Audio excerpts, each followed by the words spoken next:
I'm not surprised or shocked. You know, I mean, we started this journey with this team 5 months ago. He was probably one of our best players. And, you know, tonight he kind of put it all together, won 8 shots, defended well. He just did a lot of good things in the short minutes that he played, 22 minutes that he played. Mike, we've asked you about this a few times, but through 6 games now, we've seen a number of, I guess it was an afternoon, but games like this where the bench really turned something on and found another gear, particularly in the first half. Are you really kind of seeing that group gel as a group of not just individuals that maybe can make an impact off the bench, but collectively they play well together? Well, they've shown that they can play well together.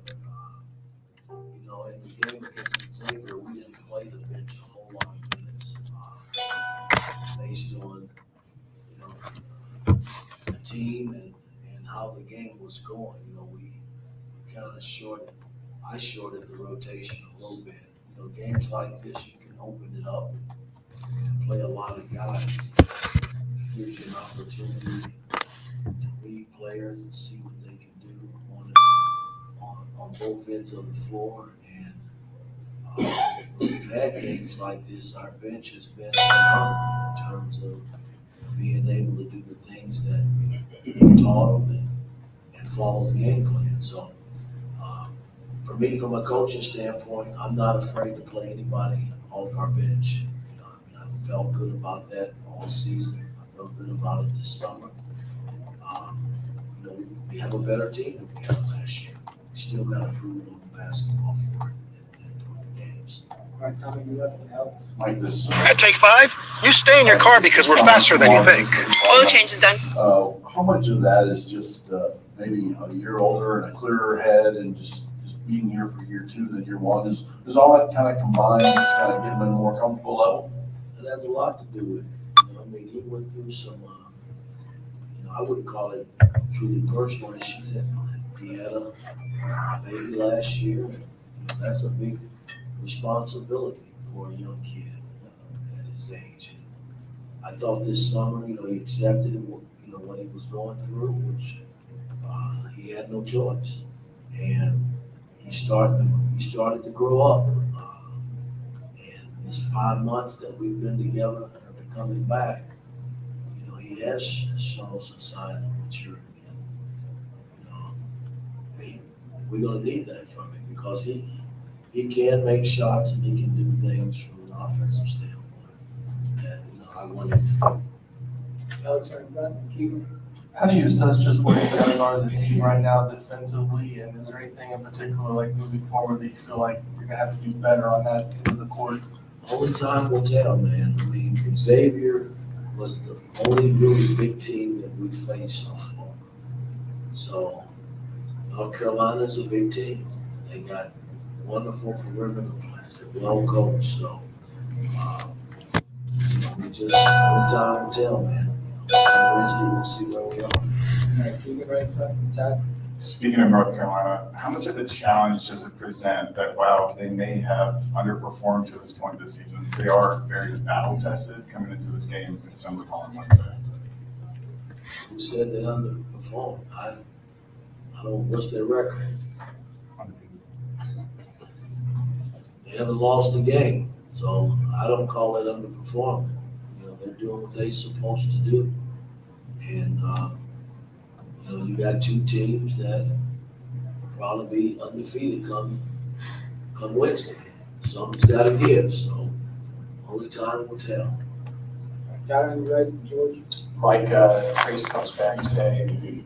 What's his comfort level right now, and what's your philosophy on how to manage what his comfort level is? Well, he didn't play a lot of minutes today. You know, we'll go back and assess where he is. And, he's got these next few days to get ready for Wednesday's game. So, like I told him when I broke huddle, you guys that are a little beat up, you got to get in and get treatment and get yourselves ready for Wednesday. That's our next game. All right, George in the back. Well, you guys built up a pretty good lead there towards the end of the first half, and they kind of let it get away a little bit. What did They cut the lead down. What did you tell them at halftime as they jumped out in the start of the second half with a nice approach? Well, I didn't think we finished the first half really well. The last 2-3 minutes, I thought they had their way. And again, you're not going to just shut teams out. I mean, they made some tough shots, but there was a lot of miscues in that last 2 to 3 minutes when I went back to the bench and brought, Race and Trace back in. And Miller, we just didn't close it like I would like to have seen it. But I thought coming out to start the second half, which we had been flat, I thought Little Rock came out very flat in the second half. They scored the first couple buckets against us, but tonight we came out clicking in the second half and did all the things we needed to do to stretch our lead and score. All right, Mike Lessman. Coach Xavier Johnson is much more efficient offensively this year at the start of the season than he's been throughout his career. Is there anything you can point to as a reason for that? Well, again, the first couple of the games, I didn't know where X was.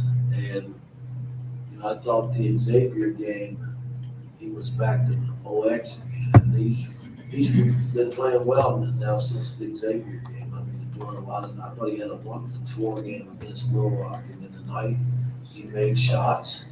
He ran our offense and got the ball where it needed to go and defended. So I can't ask, much more from that rather than what he's done. So he's just got to keep it going. I mean, we need him as a senior to run our team and get us where we need to go. All right, thanks, Coach. All right.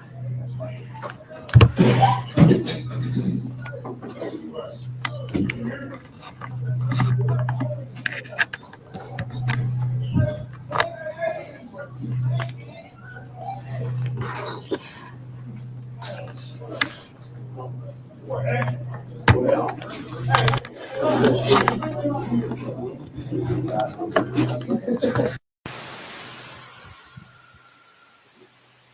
We're just waiting for the players now.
This is for both of you, but I know that going into the first, Mike Wilson's first season, the offseason was mostly focused on defensive stuff.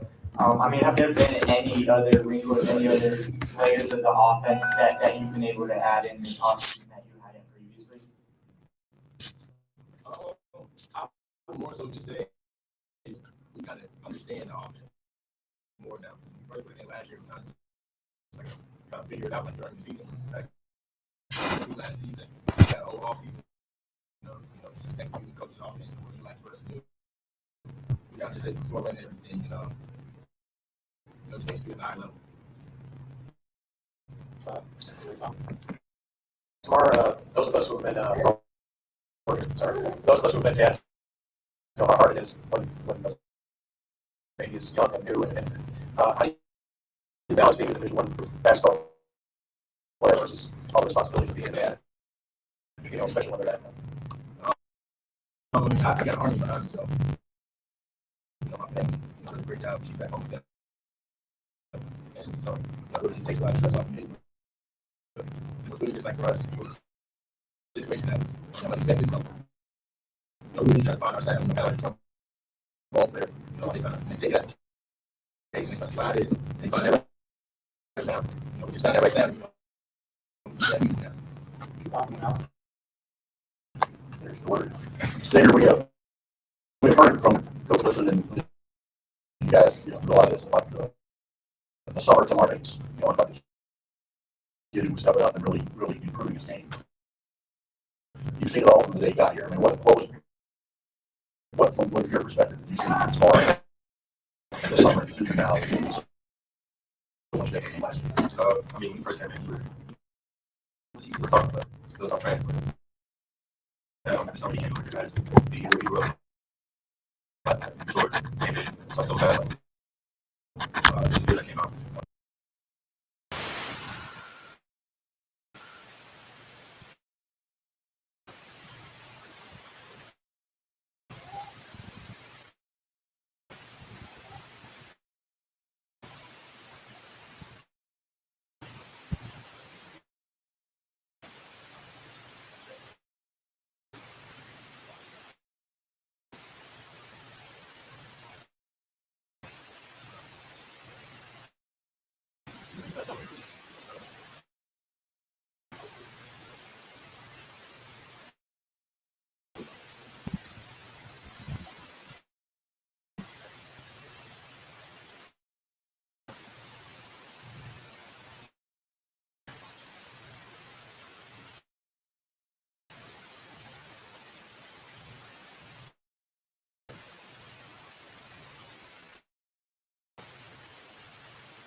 Just come in with the mentality of executing whatever the game calls for.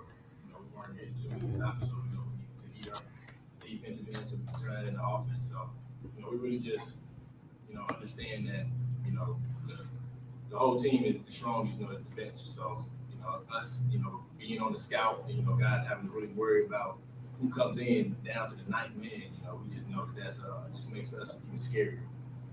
Last question, Jake.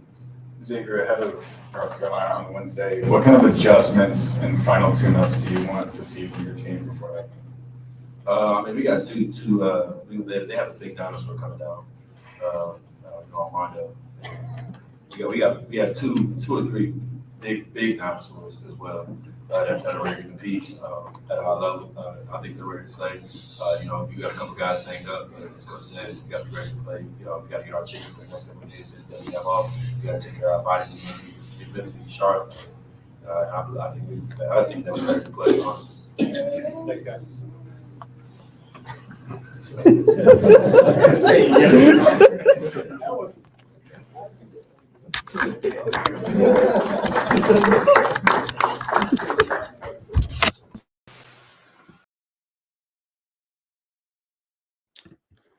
All right, Jim just finished up his press conference, and he will be back with Todd in about 2 minutes to get the rest of the show started. So stay tuned, and we will be right back.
No one can hear me? I can hear you. We're live. Oh, we are. Perfect. Yep. We've just Awesome. been waiting on you. Great. How's everybody doing? Great. So where are we then? Welcome to the show, Jim Coyle. Appreciate you waiting after the post-game pressers. Indiana with another impressive win today. What have you talked about so far? Well, yeah, I've not been on. We had the press conference on, and then we just Oh, been okay, waiting on you. perfect. Oh, perfect.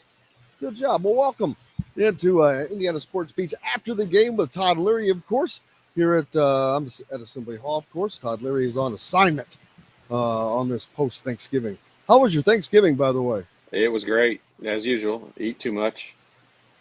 Watched a lot of good basketball and football. Boy, I'm telling you, there was tons of that. Yeah, there tons of that. And today, Indiana played their last tune-up before it gets for real, with North Carolina coming in next week and a host of others after that.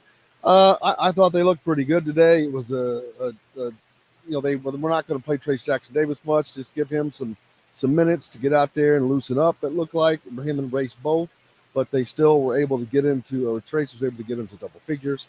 But Tamar Bates had a great day. We'll talk about him. Xavier had another great day. Really like how he is just the continuity of his play right now. But seeing some different guys step up off the bench, great sign for Indiana. What you want to see, of course, with these big games coming in. But that's kind of what I saw.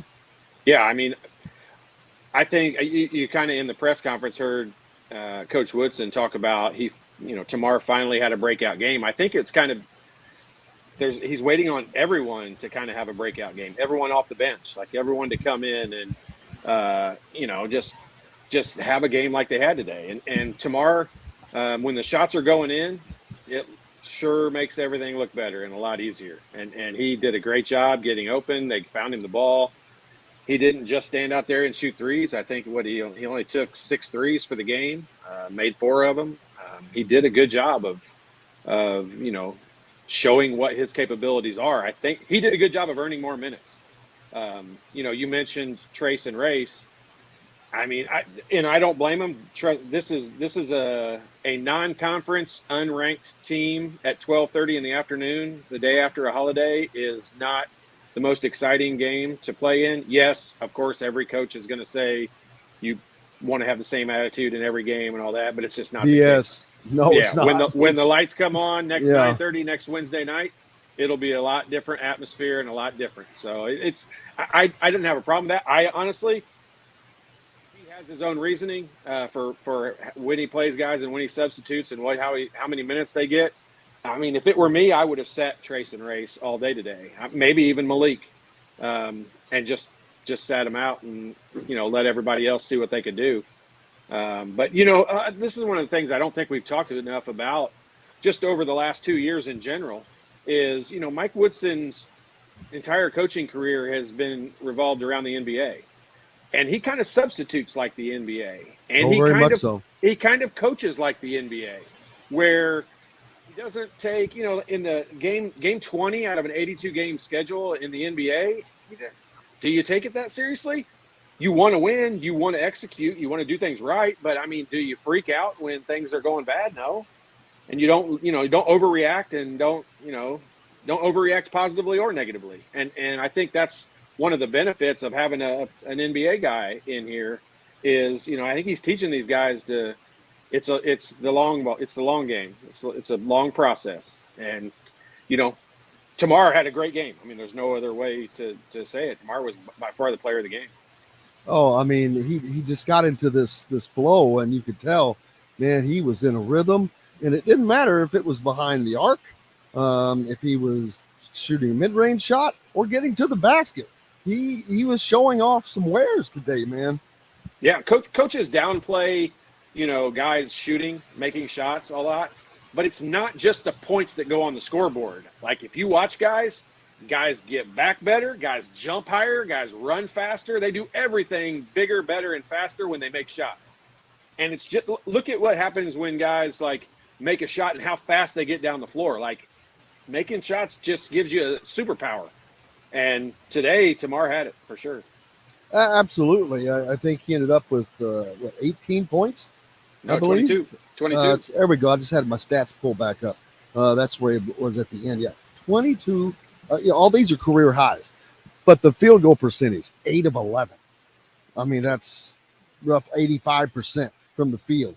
And this is considering he hit 4 3-pointers. So it's not like he's hitting layups. He was 4 of 6 from behind the arc, also a career high. He was 2 of 2 at the free throw line. He had 2 rebounds to go with that, and 4 assists. I mean, that's just a sparkling stat line. And again, I like talking about that because it's a different player. We have not, I mean, Tamar's played okay, but he has not had a line like this. And now we've had him see it. We've seen it from Xavier on a consistent basis. Geronimo has kind of popped up and down. Renew is solid. They're looking better and better, and the depth is getting a little stronger each game. Yeah, no doubt about it. I mean, the good part about, I think a lot of things with this team, there's going to be different games where different guys off the bench step up. There's going to be a bunch of games where different starters step up. I mean, this is probably a stupid statement because I think people will think I'm an idiot for saying this, but like everyone I feel like thinks this team is going to revolve around Trace Jackson Davis. And I don't think so. I think this team is only as good as how good Xavier Johnson is. Yep. And when he plays well and under control, and whether that's shooting, how many shots did he take tonight? 11 shots tonight. Or him taking 17 shots, or him taking 6 shots in the last game. I mean, he's going to have to do different things in different games. And Xavier's the engine for this team right now. The heart and soul is Trace Jackson Davis, but the engine is, without a doubt, in my opinion, Xavier. I agree with you 1,000%. And not only did he shoot 4 of 8 from behind the arc today, which is lethal. You get that out of him, and their teams are in trouble. Because beside that, I don't know how many times he got to the rim today. At least 3, maybe 4. Or if he didn't get to the rim, I 2 or 3 times he had a great drive and kick out for scoring, for assists on scoring. So he's just playing so under control. He's playing very, very intelligently. He's playing team basketball, and he's playing it very intelligently because I know, like I said, 2 or 3 times he had the drive to the basket where a year ago there's no way he doesn't put that shot up. Man, he was looking and kicked it all 3 times and found the guy every time. Yeah, and I really feel like his ability to find people helps them make shots. Like Miller Kopp is catching the ball in rhythm. That's why I think he's shooting the ball better. When he has to dribble, he's made a couple of the sidestep 3-pointers this year. He's also airballed a couple of them. It's not his normal game. He's a better shooter when he catches it and it goes up. And Xavier's been the guy who's gotten people the ball. And it's just, I don't want to overstate it. I mean, Trace Jackson Davis is a phenomenal player and one of the best ever to go to Indiana. But I think this team is going to struggle if Xavier's not a big part of it, of every game. I agree, absolutely. Let's see, Rob, where was this comment? And I hit it. This is not number 1, but if they can beat North Carolina, Arizona, and Kansas and be undefeated, they would be definitely top 3. No, they would absolutely be number 1 to beat all 3 of those teams. I cannot see that happening, mainly because Arizona is actually the surprise team of these 3 teams that I've seen play. They could be the best team in the country. I'm not sure. For sure. I'm with you. On any given night, they could be definitely the best not. team in the country. It's not North Carolina right now. It might be later, but they're not the number 1 team right now. They're finding their way, but teams change. But yeah, Arizona looking tough. I think that's going to be the toughest of these 3 games. But I think Indiana has a shot to win 2 out of the 3 without question. In Allen Field. Yeah, wouldn't that be something? Yeah, I mean that's going to be a tough game. You've been there just once or more? Just once. Lost on the last second shot. Jock Bond, never forget it. Well, and Kansas beats Wisconsin last night on a luck flip. Oh, freak! Yeah, I mean, golly, how that thing. Yeah, that was a whole deal. Tamar Bates, great. Again, Xavier Johnson. We'll talk about a great stat line again. 16 points, 6 of 11 shooting. So he's shooting, I don't know what that is, 50, whatever it is, a little over 50. There you go. Math man, 52%. 4 of 8 from behind the 3-point line. Didn't get to the free throw line. 2 rebounds, 4 assists, 1 foul, and 1 turnover, Todd Leary. 1 foul and 1 turnover. If he can stay out of foul trouble in the North Carolina game and in all the next 5 games, I mean, we're talking about the 3 ranked opponents, but the most important games of the next 5 games are the 2 Big Ten games, because that's going to determine if you win the Big Ten or not, if you lose one of those. So yes, the other 3 games are awesome because of the national profile, but the 2 Big Ten games are the most important ones. So we've got 5 in a row that are all gigantic games that are going to be fun and exciting and big players and big bodies and up and down the court. One of the things we've not talked about, which is a great thing to say we've not talked about it, is turnovers. Like Indiana with only 10 turnovers in this game. I think they had 10 or 11 in the last game. They are doing a good job of taking care of the basketball, playing as fast as they are. And, this is a team that against North Carolina, where do they score a lot of their points? They're not a great shooting team either. Where do they score a lot of their points? Transition, off turnovers, off rebounds, getting it out, getting down the floor. That's Kansas is the same way. Those teams score off of easy shots. Indiana is a good example. Indiana tonight was a lot like both of those teams in that when it was in the half court against that 2-3 zone, kind of stagnant, didn't have great offensive possessions, made a shot or 2 here or there that was okay, but didn't really look that great in offense. Running up and down the court, dunking and lobbing and laying it up and kicking it out for threes on the break. That's where this team really took off. And that's exactly what the next couple of games are going to be like. If you finish North Carolina game with 10 turnovers, Indiana is going to have an extremely good chance to win that. Question from Billy says, Todd, any advice on Jalen and his Seattle? Did you catch that? Jalen? I did. Very good. You did good. I love it. On Jalen's shooting woes, meaning he's just not shooting a high percentage right now. Advice, shooters just keep shooting. Obviously, that's what a lot of people are going to say. I mean, he falls back and fades away on his shot a lot, more than he should. His shoulders, he's almost like at an angle when he lands, like his shoulders are behind his feet a lot. I mean, if I had advice for him, I could help him shore up his jump shot a little bit. But he has good form overall. It's not like he has a hitch or anything weird in his shot. He does a good job. He has good form. There's a couple things with his body he could do to clean it up and probably be a lot more consistent. But, they don't ask me my opinion on that. Started the day 0 for 7 before he hit his last shot there, and then got to the free throw line, finished with 4 points. 3 rebounds, 6 assists, though. 6 assists. How important is that 6 assists over the 1 for 8 shooting? I mean, it's a great thing for a freshman to come in and have 6 assists on a regular basis. I mean, he only had 3 rebounds tonight. He's a good rebounding guard, so rebounds and assists, lack of turnovers are going to be big things in his stat line. It's going to be great. He's going to have some breakout games. He's going to have games where he scores a lot around the rim. It may be a little while, and he may not have that many breakout 3-point shooting games. He might have. He has a good shot, as I said, but he's going to do better in transition. He's going to do better in finding guys, finding Malik. He's very comfortable playing with Malik. He's getting more comfortable with Trace and Race, and so I like the lineup. At one point, they had Trace, Race, and Malik all in the game at one time. That's a pretty fun lineup to see how teams handle that. Now, they go to a 2-3 zone, that lineup has to go straight out.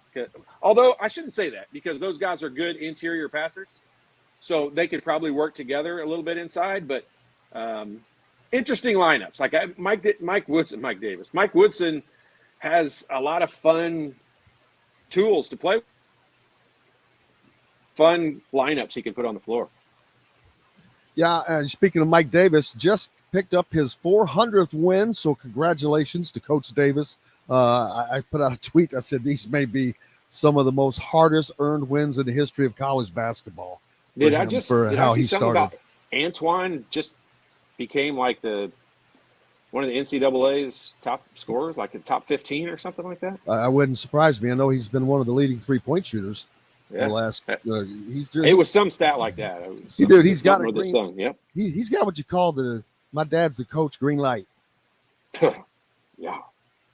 But he hits them, man.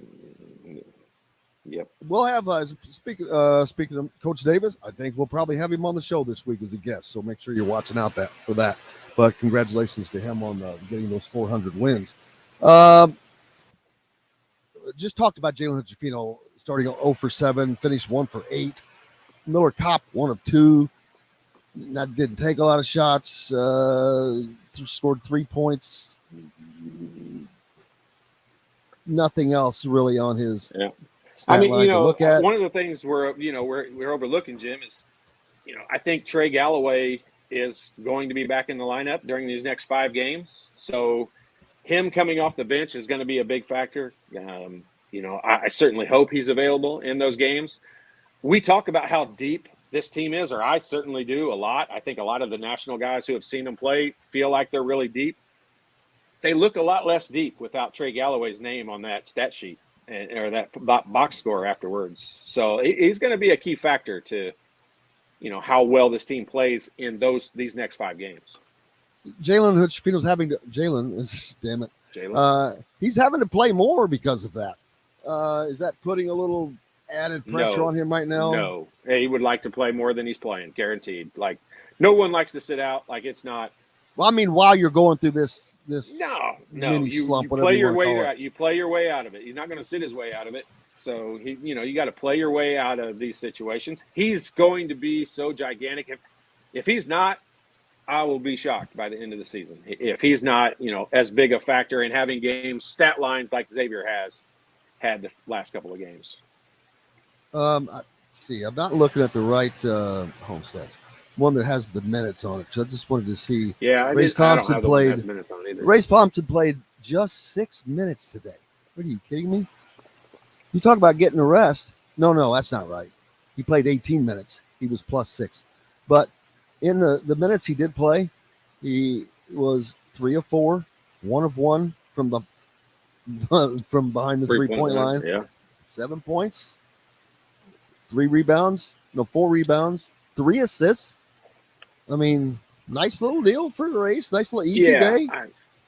I mean, Jim, this is how do you say this without being insanely condescending? But this is Jackson State. Like, this is a non-Power 5 school where the guys are not near as big or strong or physical or fast or skilled as what they're going to see in the next 5 games. And so the stat lines in these are whatever they are, like, doesn't matter. It's good for guys' confidence. It's good to see Tamar gain some confidence. I mean, think about how excited he is to build off of that. I mean, he's not an easy guy to defend. So if he can make outside shots, he's going to get more and more playing time because he's going to be able to drive and get people involved. That's what you get out of this. I don't care. But, yeah, Logan Duncombe coming in. You mentioned him. I was going to, but I wanted to finish with Tamar, 8 of 11. That's just impressive, man. That's when again, he hit 4 3-pointers, so he's not hitting layups. So that is going to be incredible for his confidence, and it could not come at a better time as the schedule's about to ramp up. Right. They've been without Trey Galloway, like you said. I don't know if he's going to be back for the next game. We'll find out, but it's certainly would be better for Indiana if they did, no question. But this team is learning to play without different guys. They've had Trace Jackson Davis out. They've had Trey out. So they're learning to play differently with different guys, and I think that's all going to be a positive as they continue to go through the season. Yeah, and if you listen to the press conference when you did a great job of live broadcasting that, which I think is a good little twist here, it was nice to hear exactly coming out of their mouth, coming out of coach's mouth, what he thought of it. But one of the things you got from that was he's not afraid to tighten the rotations up when it's a bigger game. He considered Xavier a bigger game than these games we've played the last 2 games in Assembly Hall. North Carolina, the next 5 are all going to fall into that category. We're not – some of these guys that are on the stat sheet today, even in those games. Or if they are, it's going to be a 1 or 2 minute spurt here or there for things just to give guys a break or foul trouble or whatever it's going to be. These rotations are going to get tightened up. Probably Malik and Trey are going to be the two guys that have extended minutes off the bench. I think Geronimo probably falls at the bottom end of that category, but he's right there. Tamar's probably right there with Geronimo. But then after that, like, it's going to be tough to get these guys in games. And that's not a discredit to them. It's a credit to how good and deep the top 7 or 8 are. Oh, I'm telling you, I'm looking at the minutes here today. Xavier, Jalen, Miller played the least at 17. Trace played 19. Race played 18. Malik played 19. Yeah, I mean, look, Jim, Banks played 16. I mean, everybody that played except for Duncan played double-digit minutes. And again, it's very important, even though it's Jackson State. These guys are getting these Caleb Banks and CJ Gunn. Those guys, those are invaluable minutes for those guys right now. Well, but here's the negative side of that for a Trace is, his average just got dinged. His rebound average just got dinged because he only played however many minutes. He'd have been better off to not play that game, in my opinion, because, and I know coaches don't care about stats. Whatever. That's not true. When they are making such a big deal on ESPN in this feast week with all these great games going on, if you watch it, all you hear them talk about is the big men across the country. And they keep rattling off how many double-doubles in a row Bacon's had, or whatever guy is from North Carolina, how many double-doubles Zach Edey's had from Purdue. They just continually keep hammering these stats. So they are important because in the world of the NIL and you're selling your brand, to not have your name in that list, which is a game like this, Trace has 11 points on 4 of 5 shooting, which is great, but he only has 5 rebounds. He only played 19 minutes. He really wasn't even into it today. That didn't help his brand. It didn't help his overall brand.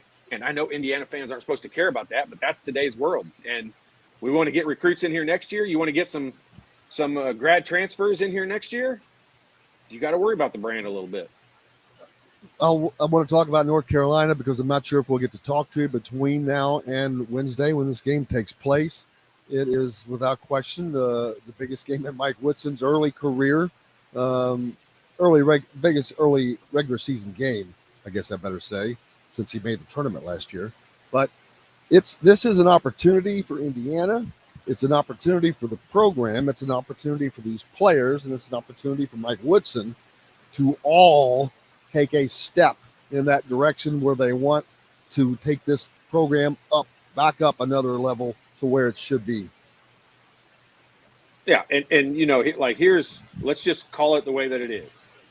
As Indiana fans, we watch every minute of every game, of every play, and we feel like this team is back, okay? Well, nationally, you become back if you win 2 of the 3 gigantic national games you have in the next few weeks. So you become back as a program. I don't think right now, I got on that guy from Rutgers about the comments he made about Indiana's not really relevant. Geo Baker. Yeah, Geo Baker. And you know what? Like, I don't blame him. From his perspective, he's right. Like, they've not had that big an issue beating Indiana.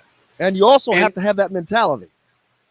For 100%. Like it's just a feeling that we're closer to it. As Indiana fans, we think they're back. All right. We think this is the kind of team we want to root for, and fun and exciting and talented, well coached, well behaved, good dudes. But now they need to go out and win. Like, they need to go out and win a big game. And coming close is not going to do it. And I'm not putting all the pressure on this game. I don't think if they lose to North Carolina, anyone get blown out. Jumping off the ship. Like, I still think this team has a huge ceiling, and we're nowhere near how good this team can be. Well, you've seen North Carolina play, and you've obviously seen this team play a lot. What are you expecting? The North Carolina has a very stout starting lineup, but man, they only go 7 deep, period. The 7 guys get the bulk of their minutes. That's one place where I think Indiana can really take advantage, especially if you get one of those guys in foul trouble. It's almost already over for them, or it's going to be very problematic for them. They don't go deep at all, especially I don't think in the paint at all. That could be problematic. But Indiana they've got to hit the shots, man, and they've got to stay out of foul trouble. Xavier's got to stay out of foul trouble because this is a much better, bigger, faster, quicker team that is very good at what they do. Yeah, and you know what? It's going to be a fast-paced game. Like, I can't tell you the last time there was a North Carolina team that tried to play in the half court. Like, they're not great shooters either. This is not a fantastic shooting team. They have guys that are capable, but they don't have consistent guys that stand out there and you'll hear about them consistently knocking down shots. They'll make some, but, you saw the second half of the national championship game last year. I mean, they couldn't hit anything. And so you got a lot of the same guys in these games. But in saying that, you got a lot of guys that have played in a lot of big games, and they're just going to try to play fast. I think that's when Indiana's at its best also, but we're talking about a different level of fast. Kansas and I think if you just polled people, national media all across the country and said, who are the fastest 5 teams in the country at getting up and down the court in the Power 5, North Carolina, Kansas are going to be 2 of them you're going to hear in that, and Michigan State. North Carolina, Michigan State, and Kansas are 3 teams you're going to hear from almost every mouth. And so this is going to be a fast game. It's going to be big physical bodies. Can the key people, Trace, Race, and Xavier, stay out of foul trouble? Xavier's going to have to not reach. He's going to not, 1 foul this game. I think he didn't have any in the first half in the last game. I hope that's a trend. I hope he's sticking with that, and I hope it's something he's thinking about, because it's going to be a big factor in this next game. This next game is going to be different. I think Indiana has a great chance of winning, but it's going to be a different level of competition. Yeah, Forrest points out that Pete Nance, the transfer in from Northwestern, had 28 points yesterday. He's like the 5th best player on their team.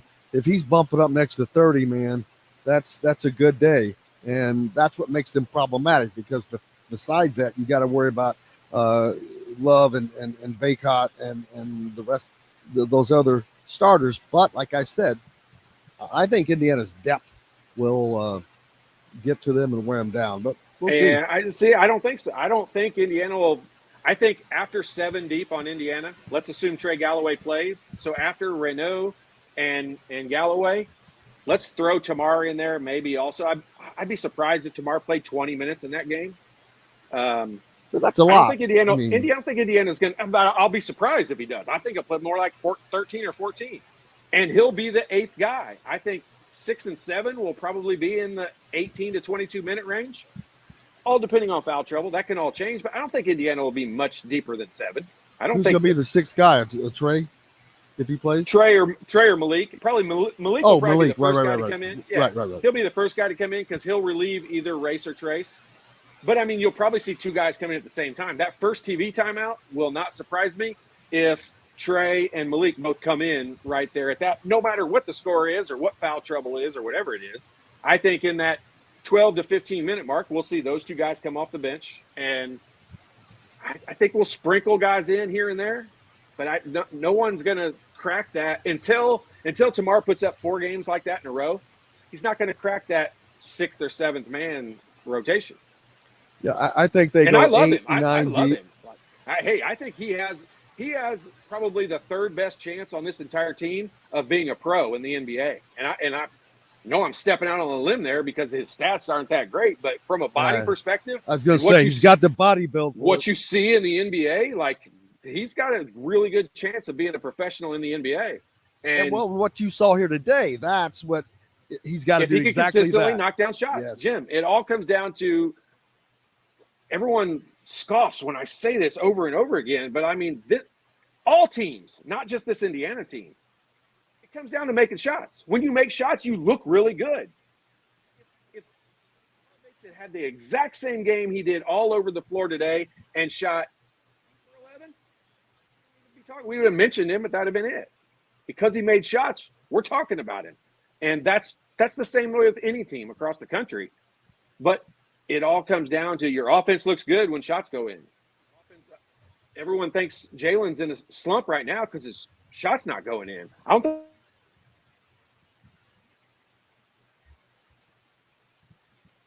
Yeah, I should have. Well, I'm looking forward to it. It's still going to be yet. We've got more coming this weekend. My gosh. It's weird. It's just Friday, isn't it? It's weird. It's Friday. blowing me. Not only that, but you've got the bucket game. My man, Charlie, where's mine? They got the bucket game this weekend. Purdue, Indiana at 3:30 tomorrow. That game now to me, it's a toss-up, man. A week ago, I'd have said, Purdue, easy. Not now. I'm like, they showed a little fight. So the weather's going to be good. It's 3:30 game. Come out. If Indiana had 5 wins and this was to become bowl eligible, I would care. I'll be honest with you. I don't care. Yeah. I don't care because it doesn't matter. It's like playing in the NIT. Like, who cares?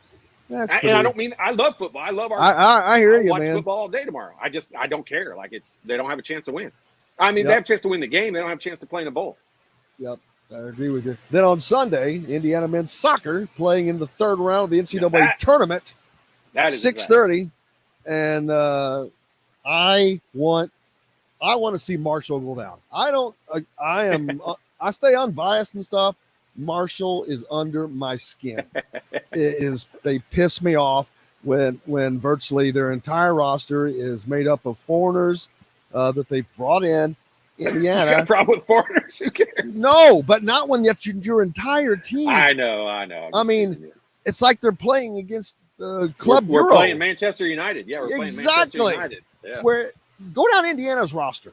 Unbelievably, they're like 80% from Indiana, Ohio, or Illinois, which that even shocks me.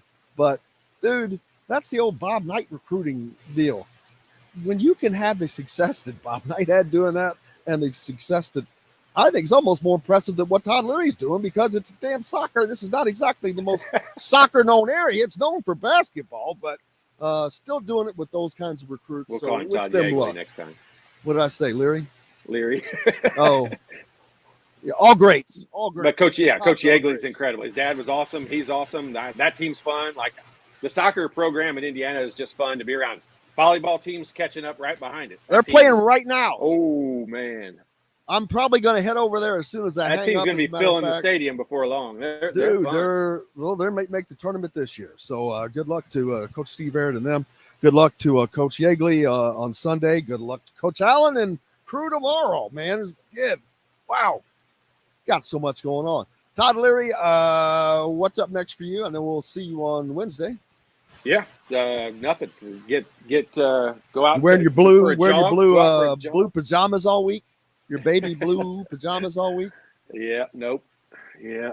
I have a personal vendetta against North Carolina because they stole my running mate that I was really trying to get to come to Indiana, my high school teammate. So a lot of people can hate North Carolina for different reasons. They stung me on that one because I wanted that dude playing with me. How bad? How? Oh, geez, I don't even want to talk about it. We talked about so many. I still don't think Coach Knight's forgiven me to this day. I don't think I've forgiven myself to this day. I mean, Indiana, we would be talking about trying to win banner number 7 or 8 right now. Well, I will tell you, I heard this on the story of his recruitment of Mr. Montross is, I think now is either him or Sean May, both who went to freaking North Carolina. But one of them, Dean Smith had come in a limousine, and Knight had showed up in his Bronco and his hunting gear. That's not true. Are you sure? True. You really got that? No, I'm not sure. I'm just. That's not why Eric didn't go to. No, IU. I know that. No, but yeah. What's he doing these days? Down in North Carolina? I said I was going to look the other day. I don't know if he's still doing the radio for North Carolina or not. I mean, as of a couple of years ago, he was still the color commentator for them. But I'll find out, obviously, before Wednesday gets here. But he's got a big farm. He got a big farm in North Carolina. He lives there. Really? Big farmer? Yeah. No, not that kind of farm. A lot of land, I should have said. Yeah, I was gonna say. I These, mean, big city dudes. kid. You see a fence and a lot of grass, you think call it a farm. Yeah, you got Linderman here in Bloomington with Mr. Hunt. Mr. Seven. He's like one of the tallest hunters in the world. Yeah, Mr. 7-foot hunter. How would he hide? What kind of camo would he have to wear to hide? Tree. Yeah. He goes after giraffe, I guess, shooting giraffe. But man, another Show's fun going day. downhill. No, it's having fun. Actually, just I'm having kidding. fun. I'm kidding. Yeah, those Lawrence North teams, damn it, and they were tough, but yeah, they've got more. I mean, CJ Gunn, and more coming. But man, I can't thank everybody enough. It's been another. We didn't day. do a sponsor mention. You do a sponsor mention before we get out of here because we didn't do that. Absolutely. Stopped by BB's on the way in here, as a matter of fact. That's what I had for lunch before I got here because I knew I was not going to get fed. But make sure you stop by BB's for whatever you might need to pick up, feed the food, get fresh meals made from Fresh Fork. You got all kinds of places to go. They're serving Metalworks Brewery. Brewing beer, where at each of those locations you can also go to Metalworks, go to Southern Stone. Southern Stone, man. I was gonna say Southern Stone. What is today? Today's Friday, so Monday night. Yeah, there's no games. Mike Woodson and Don Fisher back at Southern Stone at 7:05 for Inside Indiana Men's Basketball. So show up for that. And then right next door is Feast Market and Cellar and plenty more. But sure we get them in as frequently as you can. But man, it's been an awesome day. I cannot thank Todd Leary enough. It is always a fun time. And man, I'm looking forward to Wednesday just because the environment is going to be freaking off the charts. Actually, by the time we get on the air, it might be Thursday. Oh, that's no joke because the game is supposed to start at late. 9:30, which it won't start at 9:30. It should only take 2 hours, but in those games, they believe. But with the press conference, everybody will geez. want to hear it. Hopefully, I hope you get to stream that one because I like that twist there, having the press. Well, conference. I got to make sure that we're good and clean on the sound, and we'll make sure to be. That was just something I wanted to try today. So great way to do that. So we'll make sure that we do that as well. Ken, so I'm looking forward to that, man. Looking forward to seeing you then. I hope you have a great rest of your weekend. I'm headed to Endeavor Hospitality Group probably later. Hey, I am going to Andy Moore Honda to pick up my car later too. So we're going to both of our sponsors today. Perfect. Tell them we said hello. Andy Moore Honda, #1 Honda dealer around, man. Make sure you stop in or just go to andymorehonda.com to get the best selection on new and used vehicles. Brother, we're going to wrap it up today. Big thanks to Joe, the producer. Most importantly, thanks to you guys. Without you, we have no reason to be here, no matter how you're listening on YouTube, podcast. However, we appreciate you. Todd Leary, you're the best, man. We will see you on Wednesday. And for the rest of you, I will see you on Monday. Until then, I am Jim Coyle, and we'll see you on the radio.